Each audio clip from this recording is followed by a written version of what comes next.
Ready, start. Madam Chairman, I am glad that we are having a debate on the European Common Market. I wish that it had taken place earlier had Parliament been in session when the Minister of Aviation of the UK visited Delhi. It would have had an opportunity for arming government with its views, thus helping it in formulating the statement, but at any rate indicating to the world at large that Parliament is fully behind the Finance Minister in the statement that he has made. The statement that has been made by the Finance Minister is admirable both in content and in tone. The problems that face us as a result of the emergence of the common market of Europe cannot be bypassed whether we like it or not.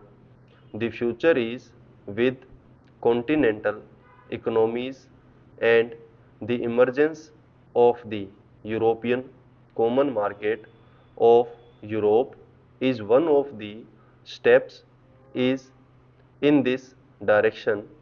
No one can deny the stakes that we have in the matter of entry of the United Kingdom into the common market of Europe. I have done some research into the actual position of our trade, and I think it would perhaps help the House to estimate the magnitude of the problem that is facing us.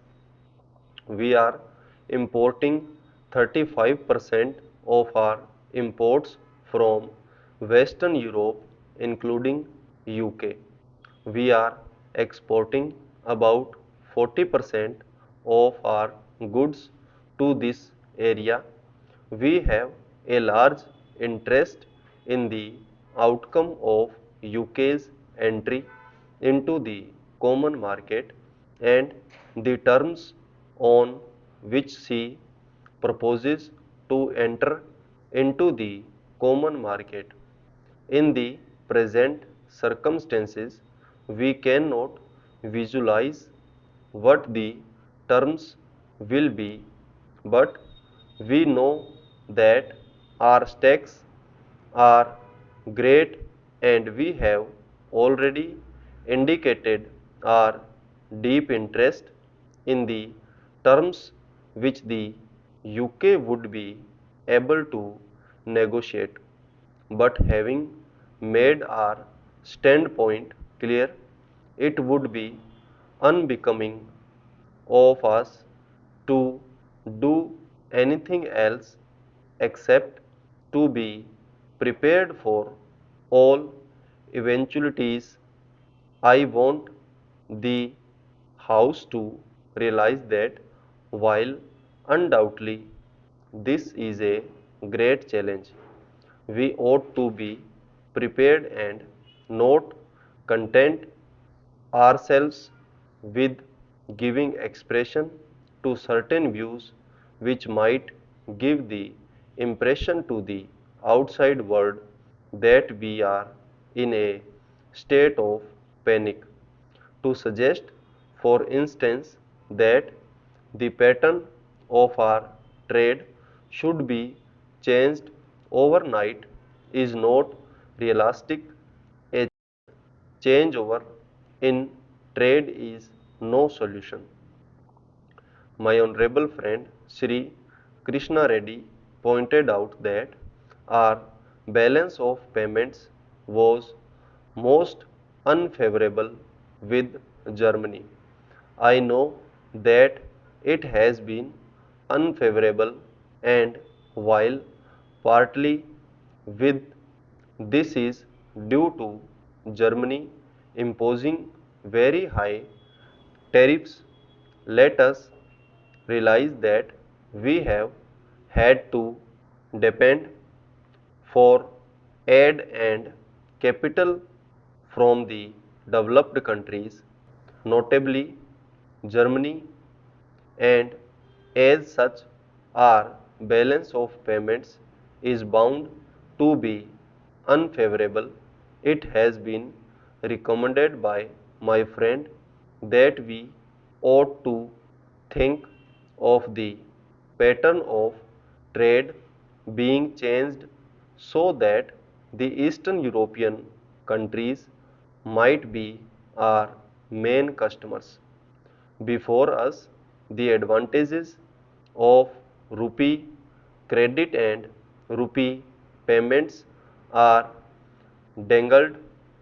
I only want to sound a note of caution.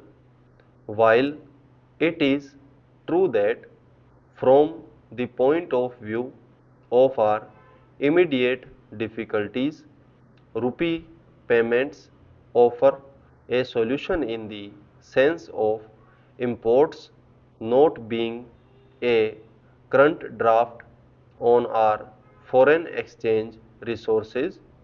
We ought not to suffer from the delusion that we are getting something for nothing, nor can we think that these rupee payments which are made may not work to our disadvantage.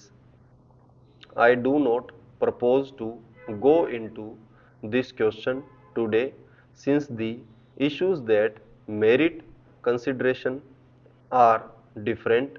I hope that Parliament will have an opportunity for discussing the whole scheme of rupee payments on some other occasion, so that we might have an opportunity of weighting the advantages and disadvantages of such rupee payments. No one for a moment objects to diversified pattern of trade, a structure of trade which is not dependent on any particular grouping of nations.